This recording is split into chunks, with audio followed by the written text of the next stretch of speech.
Um, I guess I'm always starting these interviews with songwriters about, since March you haven't been touring, more downtime. Is it How well do you write with large expanses of time, I guess, or do you do better with deadlines? I mean, if you're not touring and if we have days on end where we're just kind of doing, are you can you are you I guess, how disciplined are you as a writer? Can you sit down? Do you do well with large expanses of time? Because some people say, no, I need deadlines. Yeah, I'm a little bit of both. I'll admit that when I first started writing, it was very much deadlines. Like I'm the kind of guy that books studio sessions before I have songs written, and then I give myself 2 months to write a record, and then I've always come in at the deadline, and I've always have the songs done and the songs ready. Having a mental, okay, you've got to get your ass in gear and get this stuff done really helps me. But things like global pandemics, when you're automatically given a 2, 3, 4, 10 month span of free time, I'm learning how to kind of be a little bit more diligent, how to turn it into more of a daily practice instead of something that I do for 2 months every 2 years. Yeah. Um, but it's nice to kind of try to find that medium, because I've been doing this for 15 years now, and I've gotten really good at stockpiling one-liners and experience and emotions and observations for 2 years, and then just opening that valve, and there's a record. Yeah. And then you shut the valve off, and you start collecting for the next one. But during all of this, I've very much been sitting down every day and with a guitar for at least 5 minutes sometimes, and sometimes it's 2 hours, and just opening up that spigot and seeing if anything is there, seeing if anything's ready to come out yet. And some days it's futile. It's nothing comes. And then some days I get 2 or 3 ideas for a song that will then occupy the rest of my week. Yeah, so I find that interesting because there was an article in the Washington Post last week, the theater critic, Peter Marks, and he talked about how, I guess, Shakespeare wrote King Lear during the plague. And so the whole thing of his article was he was waiting to see what creative what this time will do. He's expecting this, I think, overflow of creativity for people. But I will tell you, I mean, the songwriters I've talked to have, for the most part, found it very difficult to write under such heavy weight. Between the pandemic and the election, I think there was a certain point that it weighs on you emotionally, and it's hard to write when you're just under that much emotional distress. So is that hard for you to do in those situations? No, that's kind of my wheelhouse. Really? My wheelhouse is writing about those dark corners that we don't want to talk about. The weight you talk about, the heaviness of situations. My last couple records, obviously, my last two records have been written during the current administration, Yeah. or the departing administration, and it's been fruitful because I've written under that weight, under that idea of um, I am scared shitless of where the world is going. I have a 2-year-old daughter.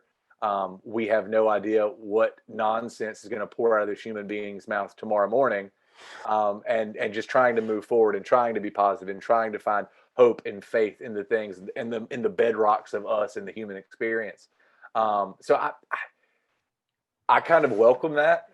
Most of like I said, I don't write happy songs. Yeah. I don't get inspired by rainbows and unicorns and butterflies. I get inspired by death and addiction and broken relationships and divorce.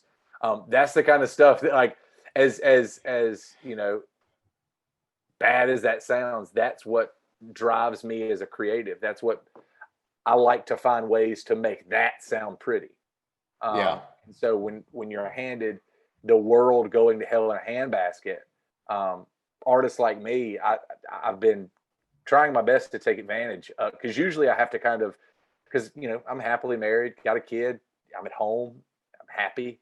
Usually to write that way, I kind of have to lower myself back into that mental well of despair and negativity that I spent most of my 20s, write my stuff, and then crawl back out to my real life. Now you're just living in it. Now you're kind of you're forced to look out the window and see it. You're forced to get on Twitter and see some tirade from your third grade teacher that's racist as shit, and you're just like, oh man, like I can put that into a song. I can write about that kind of humanity, And so for me, like the weight and the heaviness and the darkness that we're currently operating in. When you are traveling and touring, it's probably you have a lot of the experiences you can write about, right? I mean, certainly, but when you're sitting at home, I mean, that's admirable. I think it'd be hard to draw new ideas to write about when you were literally physically stuck in one place. Yeah, I find inspiration through observation. That is the key goal of any songwriter. Our job Yeah. is to observe, to process, and then translate. That's the three things that I look at as my job. I get paid to observe, translate, and process. And it's I think you can observe and not be out in the wild. I think you can sit back and from afar, especially when you're writing about the current American experience. I think it's easy to kind of sit from that bird's eye view or sit at the behind your keyboard and read literally what is transpiring in our country, and find inspiration. I'm one of those guys. I don't write a lot on the road. So much of my day is taking it all in. Is the observing part. I save the processing and the translating for when I'm alone.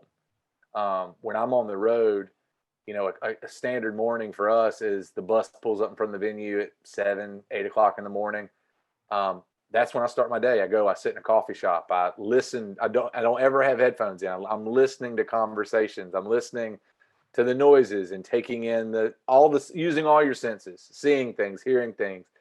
And if you might hear somebody say something that's like Southern, this little piece of a lexicon, and you snatch that and you put it in your field notes, and you might come back to it 3 months later, and it immediately takes you back to Columbus, Ohio. You were sitting there in a coffee shop and you had this great idea, and then you write a song from it. I got plenty of friends who will sit on the bus and write songs, and I am so jealous of that.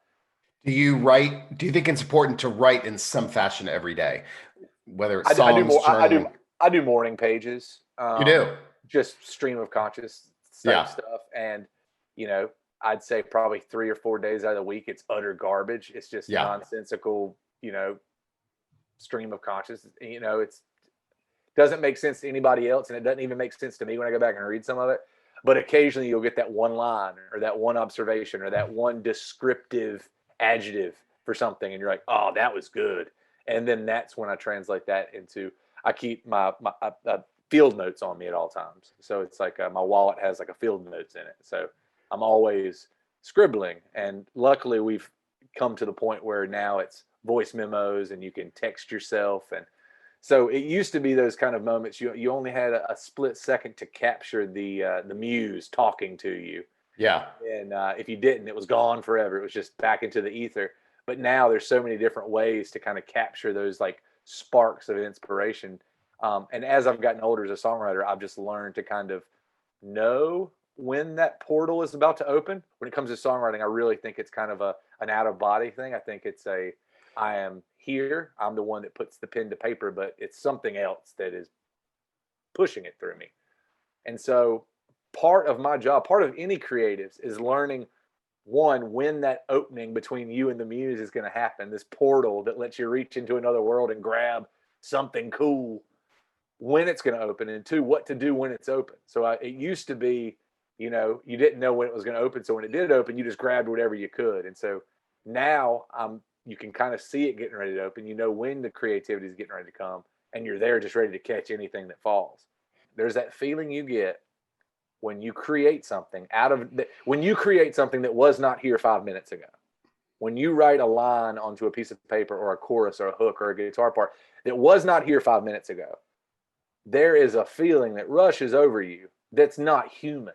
Like that, you feel like a god for a moment.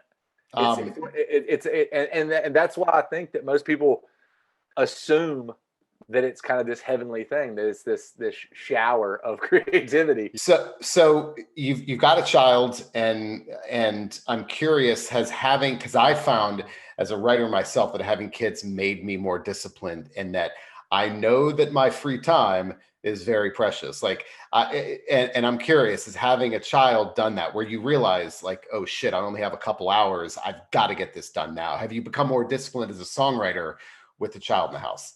For sure. It used to be, but before having a kid, from the time you woke up to the time you went to bed, you could be creative. You could just walk into another room and be creative. Um, when there's a screaming, living, breathing thing uh, that requires your constant attention, there's no just, oh, I got a good idea. Luckily, my wife is a stay-at-home mom, and so luckily, whenever I do have those moments where we're kind of in the middle of fam time, if a creative moment comes, she understands the look. I'm like, I'll be right back, and I close my door and I go and I sit in my office, and sometimes it's 5 minutes, sometimes it's 30 minutes, and luckily my wife understands that look now. She's like, okay, something's about to happen for you. Go do it. Yeah. But it very much, I give myself at least 30 minutes a day to sit in my office with a guitar, just playing through chords, seeing if anything drops out. See if anything falls out. If it doesn't, put the guitar back. You go cook breakfast. You go for a run. You go for a walk to the park. But having a kid took it from, okay, I've got 16 hours that I'm up today. Anything can happen. To, okay, if it doesn't happen between 10 and 11, it's probably not going to happen. Sonny, you do mention though that at least you're trying to be more disciplined. You try to sit down every day at some point and be creative, because there's some songwriters that tell me no, like they don't create every day because they don't want to force it. But if you do read like interviews with more traditional type writers, novelists, things like that, they will say treat it like work. You got to do something every day. So it sounds like you're falling more into that camp now. For me, it's going out and trying to write every morning, or trying to at least be open to the idea that something might come. And again, my morning pages, so more times than not, I would say there's nothing there. Like I will comb back through them a week after. I give it a week, to sit, and the maturation process. I'm going back and looking, like, what was I thinking a week ago? And I read back over them, and I pitch most of them just into the trash can, because it's just either rambling. There's nothing, but occasionally, like I said, sometimes I've gotten some of the most descriptive lines of my songs from the last 5 years have come from just free form, just writing, and then something from your subconscious pours out onto the page that you don't think is really great at the time, but looking back on it, you're like, oh man, like, not only is that a really great line, it's extremely honest and personal, because it came when I wasn't trying to be a songwriter. It came when I wasn't trying to be profound or try to live up to the expectation of my friends. It was just this honest moment, and you caught it. And so you can kind of, cut that out and put it in your book, and eventually it becomes the go-to line in a verse or the hook of a chorus. I'm fascinated by artists' rituals. So, what is your ideal? I think you alluded to this earlier, maybe the place, but is there an ideal place, time of day, things you have to have with you when you get your best writing done? I sit down with a laptop, my guitar. It's first thing in the morning. That's my sweet spot. I sit on my living room couch with a guitar. Nobody else here. Sound off. No TV. No social media. Wake up. First thing. Boom. In the past probably 5 years, I go for a run every morning, and so I've learned that only primes me. That dead mental space where you're turning your brain off from feeling the fatigue and the pain and I don't want to be out here running at 7 o'clock in the morning. What am I doing with my life? Opens that, it clears that passageway for your mind.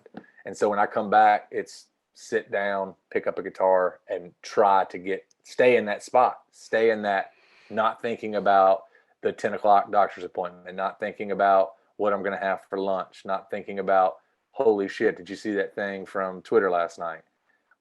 Staying in that moment. So for me, my most creative time is from 7 to 8:30 in the morning, just me on a couch in my living room.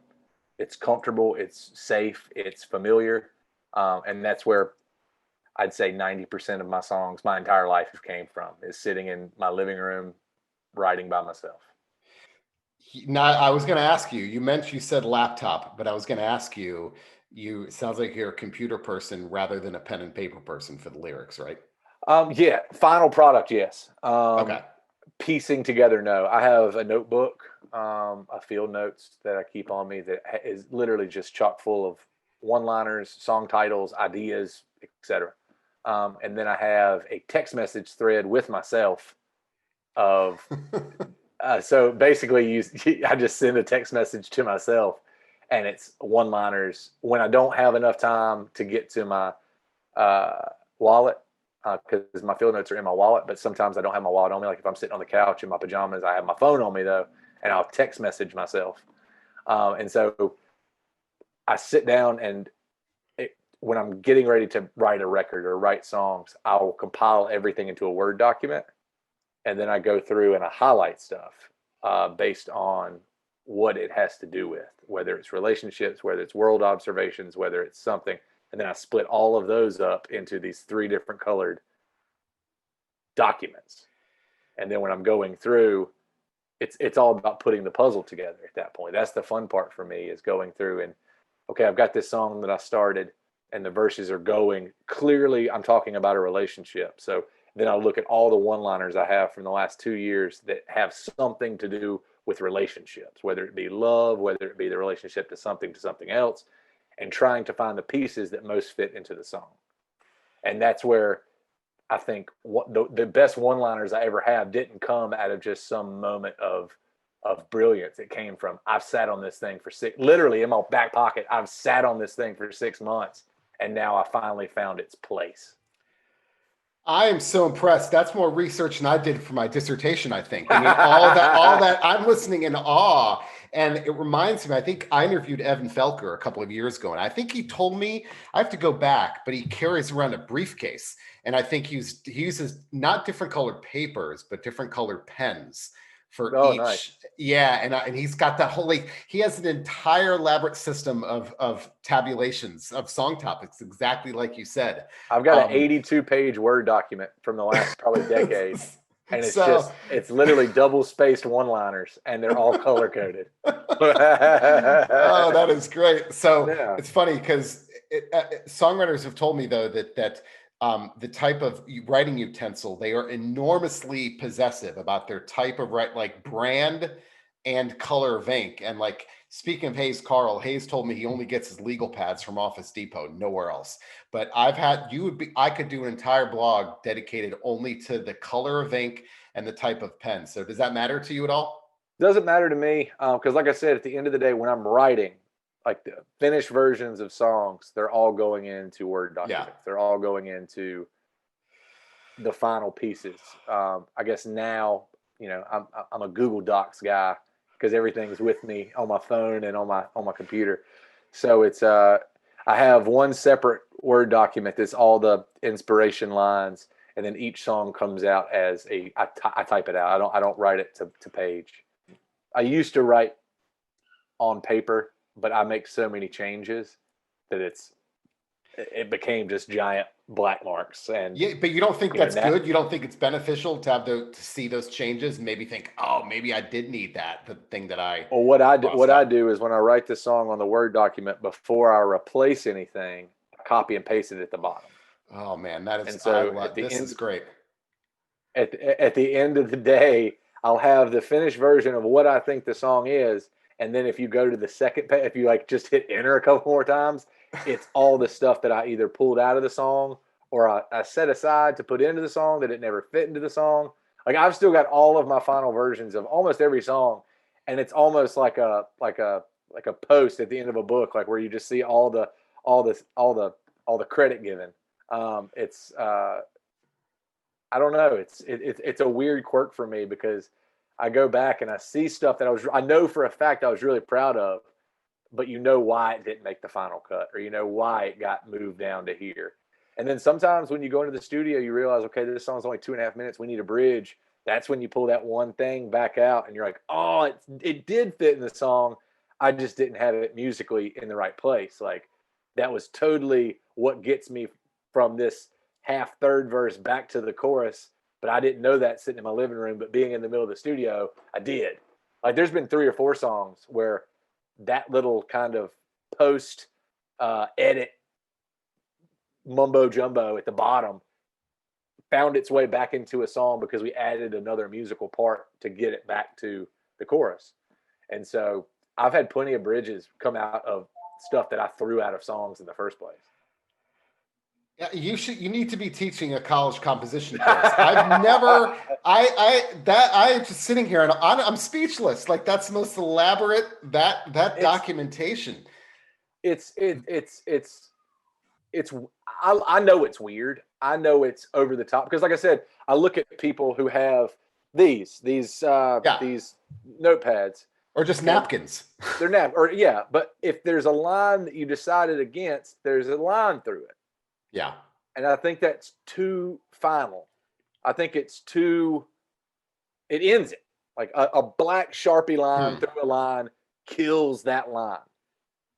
So I just put it at the bottom and keep it there just in case. And it might never get used again, but it's always at the bottom in case I need to bring it back into the song. Or because when I'm writing a song and I go to my master list of different one-liners based on emotion and theme, you can tell it's almost as if it jumps off the page at you. Like you're like, okay, I'm writing this song about this thing, and I need what you're looking for, and so you're digging through the sales rack, and you're like, there's the size I need. Perfect. Right. You put it back in.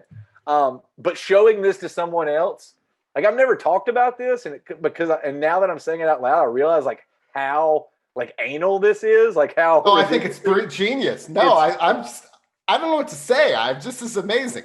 It's over the top and it's weird. Like I showed my wife and like she did not get it. She was like, that is just so like, it's like color coordinated based on feelings. And I was like, right. You don't understand. Like I know exactly what these feelings are though. And it's not everybody's bag, but it's how I've learned to keep all of my thoughts in a decipherable order, and how I can recollect them as quick as possible. So if I had to dig through an unmarked field notes book, it could take me days to find that one line. Sure.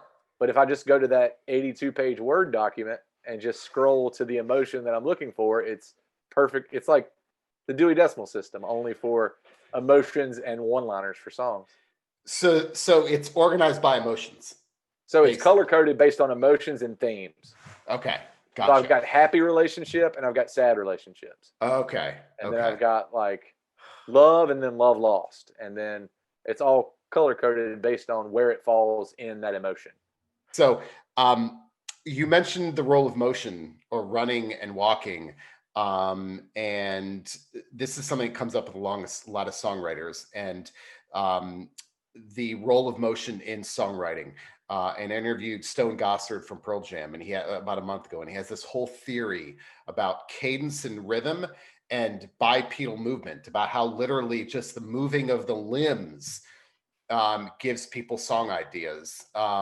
So how often does that happen with you? You mentioned running, and how often does the role of movement kind of get you out of a rut or kind of stimulate ideas, because that cadence may bring forth like rhythms or something like that? Running is, so I've been sober for a little over 6 years now. Yeah. And running was something I picked up as a place to put that extra energy. For anybody out there that is in recovery, you understand what I'm talking about. When you go from waking up at 2 p.m. hungover to waking up at 7 o'clock like a normal human being, you have a lot more hours in the day and you have a lot more energy to get things done. For me, I had to find a place to put it. So running is where I exert that extra energy.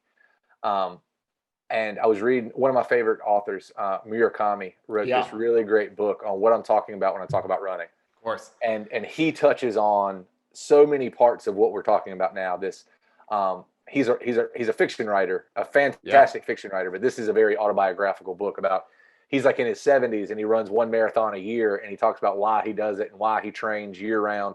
And it's because it's where he gets lost in himself. When you're running, for anybody out there that doesn't run, you understand why you might try to stop thinking about running while you're running.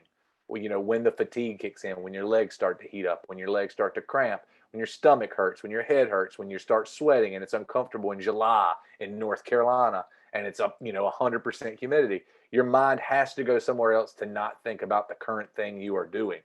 And it goes to this free zone. And what I think, and I think a lot of other like creative people think this, that free zone that you find when you're in the midst of running 5 miles is the same free zone that you're trying to get to when you sit down in your living room with a guitar to write a song. You're trying to push all of the other external variables out and just focus on the task at hand. And so I think it's funny because I never made the correlation. I never thought that I could get to the same inspirational, creative place running as I did writing a song. But I think and I don't know if there's any scientific proof behind this, but I definitely believe that they go hand in hand. Because I know the feeling I get when I'm getting ready to write a song, when that kind of spigot is open and I'm the vessel. It's the same exact feeling you get 3 miles in when nothing else is on your mind, like, and it gives your brain a moment to be creative, to think of something new, to think of something else other than the fact, man, my legs are on fire right now, or my stomach hurts, or my back hurts, or my knees are popping.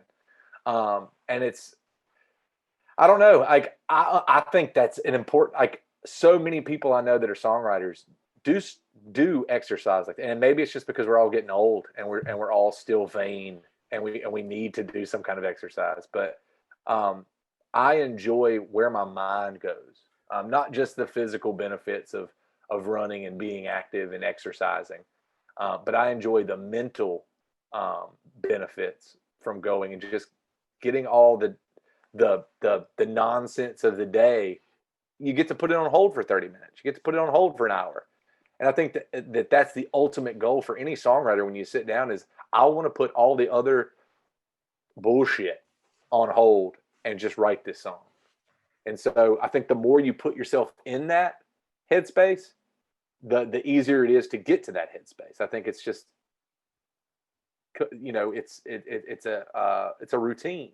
Yeah. Like if I'm forcing my brain to go there for an hour a day every morning on my run, it's going to be a lot easier for me to sit down and force my brain to go there when I need it to go there. Yeah. Well, here's the deal. I've got good news for you because I wrote about this, an article about this in the Washington Post about 5 years ago. Because Nice. I ran track in college. I've been a runner for almost all my life. Heck yeah. And there is scientific evidence, as you said, and they've done research, tons of research, in laboratories. They put people on a treadmill. And actually, it's only about 20 or 30 minutes of moderate walking. It doesn't even have to be that intense. Put people on a treadmill, 20 or 30 minutes, and then immediately afterwards, give them a battery of tests. And those people always score higher than people who didn't exercise. So there's a chemical called brain-derived neurotrophic factor. I'll send you the article. Please, because this is fascinating. Yeah, that is secreted in the brain through increased blood flow that comes through exercise. And so for about 90 minutes post-exercise, you're at your creative peaks. I think on Instagram a couple of weeks ago, you had a picture of a book of poems by Maggie Smith. Yeah, Maggie Smith. Yes. So tell me, I guess, let's talk about who your favorite authors are, who you like to read. Literature inspires more songs for me. Poetry for me is like art. Okay, yeah. And I can go and look at a piece of art that everybody else is crazy about, or that is timeless or classic, or one of the greatest works of art ever, and I might not be moved by it. Same way goes for poetry. Like I've read so many things that, like, as a cultured Southern American, I'm supposed to love this, and I'll read it and be like, it doesn't do anything for me. But Maggie, that poem I posted, "Good Bones," from 2016. Yeah. It was one of those things where I read it and like immediately felt beautiful. An emotional thing.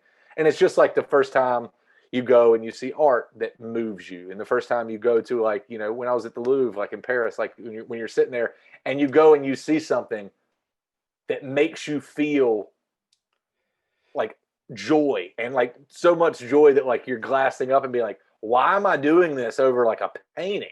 Yeah. Same thing goes for poetry. There's certain poets that I read where you're just like, wow. But for me, literature plays a huge part in my life. I like to read. When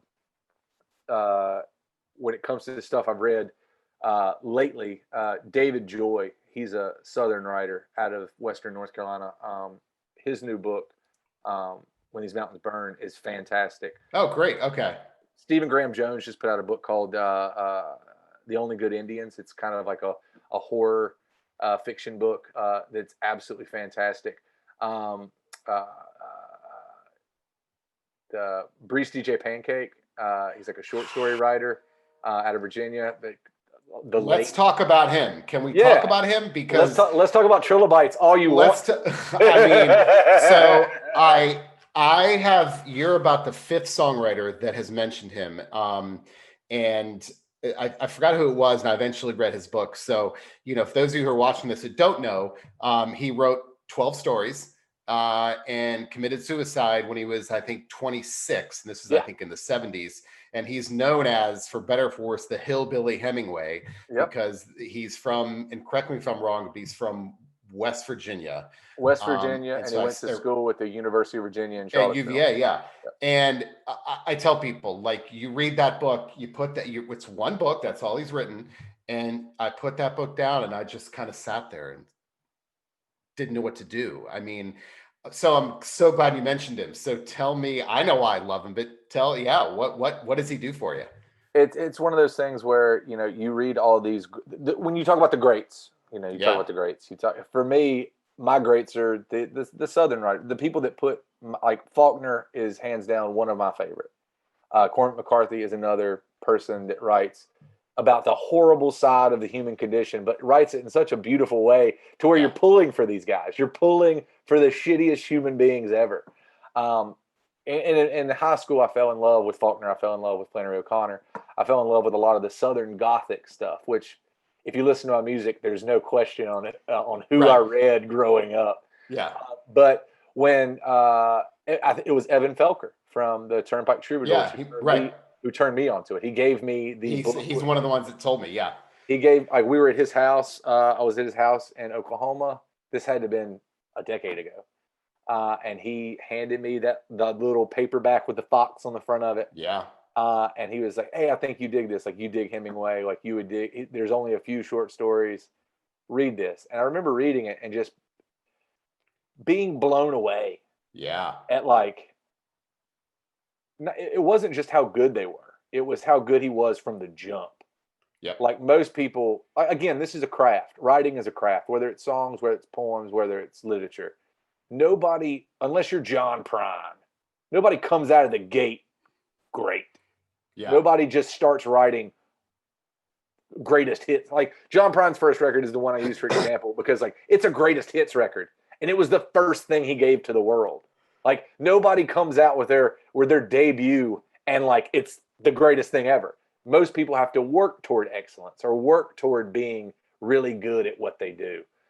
And you can tell that Brees DJ Pancake stuff which is such a weird name to say. When you're talking about, like, a literary great, just saying the word pancake. Right. It's from the jump, you can tell that, like, he started off miles ahead of anybody else his age. In his 20s. I mean, that's in his 20s. Yeah. Like he's literally in college writing, like, and for anybody and anybody can read this stuff. You don't have to be Southern to get it. But especially if you're Southern, these stories are something your uncle could have told you. These stories are something that, like, would be told at, like, Thanksgiving. But he does it in such a beautiful way. He talks about some dark shit. But he does it with this kind of beautiful light, and that's why I love him. Like, I've went back and read that I've passed it along to friends. I found I got lucky. I was at, like, a Goodwill, and I found a hardback of his collection. Oh, wow. It came out in, like, 83. Yeah. And so, like, it was like $20, and I was just like, I'll take that, And so I gave somebody anybody who asked me, like, what I'm into, like, short stories, what should I read? I'm like, you got to read these 12 because they're unreal. But yeah, and he didn't publish that. That book was only published after he died. I think he wrote, like, 6 of them in the Atlantic, but I think they found right. Yeah. Yeah. He was the Atlantic was one of the only people that, like, ever gave him a shot. Yeah. And it's one of those things where, like, then you have to ask the question is, like, could he have kept it up? Could he have Could he have been that one of the like truly one of the greats? One of the, like, because I wasn't taught about him in school. No, no, You yeah. know, it's like, if he'd have been around for another 30, 40, 50 years, could he have won a Pulitzer? Could he Yeah. have been the guy that like everybody looks to as like, oh, that's like the, like, because he would still be alive. Yeah. He would still be writing short stories Yeah. and scaring the shit out of everyone, because he would have, like, as craft goes, you either get really, really, really good, or you spark really bright and then you fade and you burn. Um, and so like that's the ultimate question, is like, did he come out of the gate and write the best stuff he was ever going to write? Yeah. Or could he have really been like somebody that would get taught about in 200 years? Yeah. Where do you go from there? I mean, that's the, if you're writing like that in your 20s. Yeah, the pessimist wants to be like, yeah, where do you go from there? But the optimist is like, what if that was just like him getting going? What Yeah. if, because, and anybody listening, it's literally a 90-minute read. You can sit Yeah, it down in is. an hour and a half and bang through these 12 stories. And I promise you, it might not change your life the way it changed my life, but it'll definitely make you appreciate what he contributed to the American canon of literature. Like, Yeah. it's special. It's special. And some of those stories are only like 10 pages long. Yeah. And the amount of detail and emotion that he can cram into 10 pages was just extraordinary. Yeah. Really good stuff. Well, the What other else have I ones been that reading? come up, McCarthy with songwriters, the like the big 3 or 4. McCarthy comes up a lot. Kurt Vonnegut comes up a lot. Charles Bukowski and Raymond Carver tend to be, Yeah, like, if I could say, those are the 4 most and they all have a lot in common, right? Concise, but they're packed with great. meaning. And they're great. Dennis Johnson is another one that Yeah, he's come up too. I'm a really big fan of. Like, he's got that Jesus Son collection of short stories is pretty phenomenal. I'm trying to think of what else lately I've been reading. I Um, just read a great book, finished it last week, called, the guy's name is Joe Wilkins, and he's a poet in Montana, and the novel is called Fall Back Down When I Die, and it is amazing. Fantastic book. Uh, what was the name again? Fall Back Down When I Die. Nice. And it's called, it's Joe Wilkins is his name. He's a poet and he's from Montana. It takes place in Montana. It has to do with, it's a novel, but it has to do with the BLM and the land management and the militia. And it was just published, I think, 6 months ago. It's great. And I'm reading. I'm into this. Yeah, it's great. You should read it. It's really, it's one of the best books I've read in a long time. It's great. If you've got to convince a songwriter that reading novels is good for their songwriting, what would you tell them? If you think that you have I don't care where you are as a songwriter, if you think you have a mastery of the American language, um, you don't. I'm just going to be the guy that tells you that. And going back and reading the greats, and not even reading the greats, reading people that are better than you. And because if you give me, how would you explain love? How would you explain hate? How would you explain loss? I'm going to have my definition. I'm going to be able to write you the prettiest thing that I can write. There are so many better ways, different ways. And so the more that you explore and the more you surround yourself with these words, and it teaches you how to be a storyteller. Like, part of me, like, I'm a songwriter, but when I play shows, there's stories in between the songs. And sometimes the stories are just as important as the songs. This oral tradition of passing things along, making people feel feelings that they would have never felt that night if you hadn't been in the room telling this story, whether it be the song or whether it be in the lead up to the song. And when you just surround yourself with people who are really good at telling stories, it makes you better at telling stories. And so I found that going back and reading the greats, going back and reading O'Connor and Faulkner and Hemingway are a great bedstone. That's a great foundation.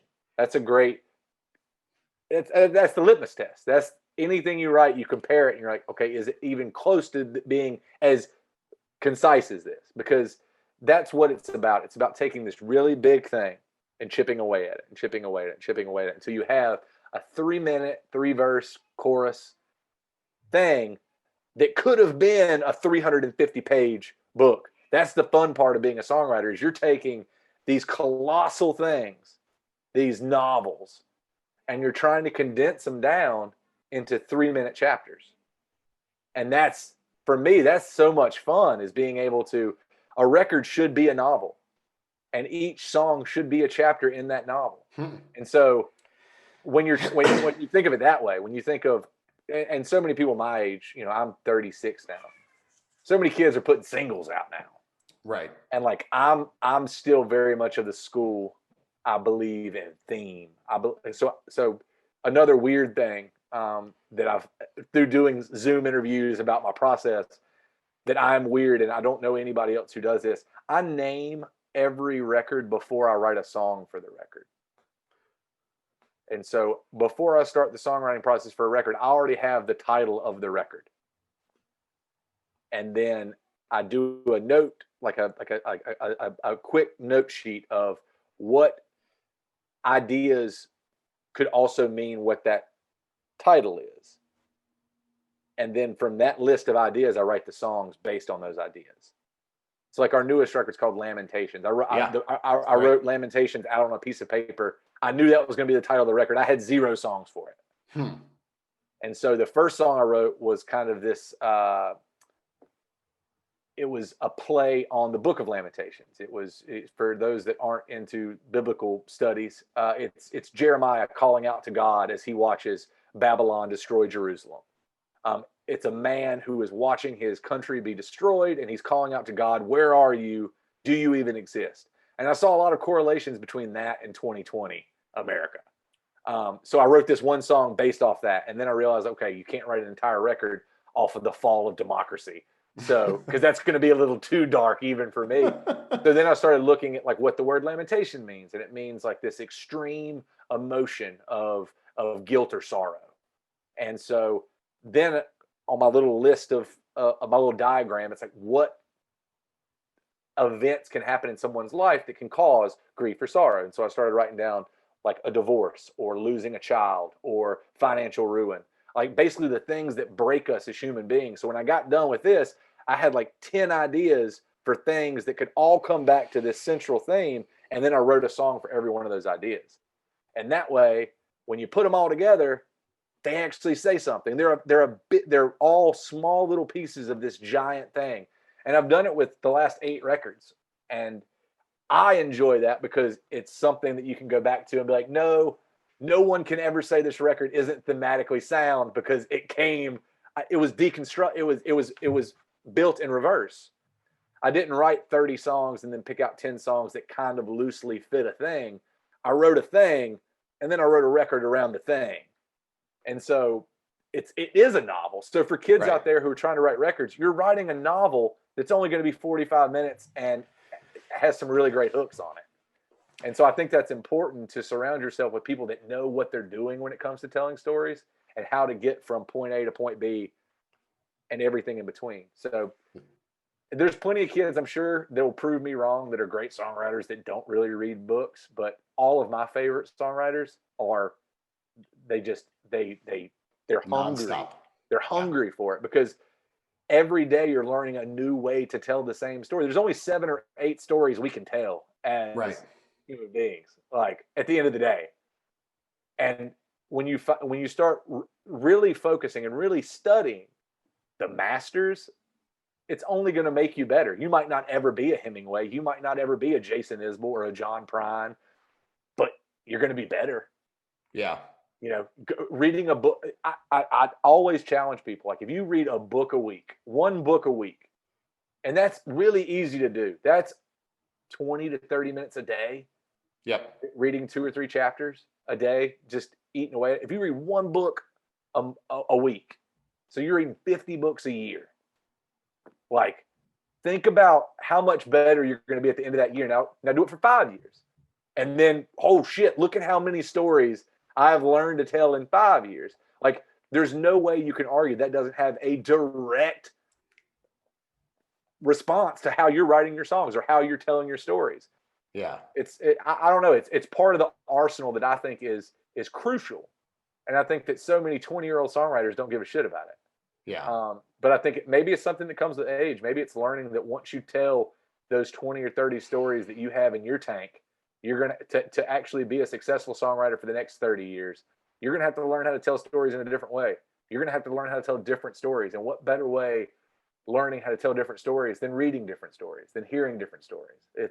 I think it's important. I think they go hand in hand. I think great writers are great readers.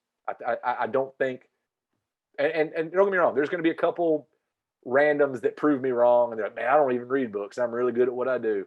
But for the most part, I think it's a direct correlation between those that read a lot also write a lot. And those that read a lot of really good stuff also write a lot of really good stuff.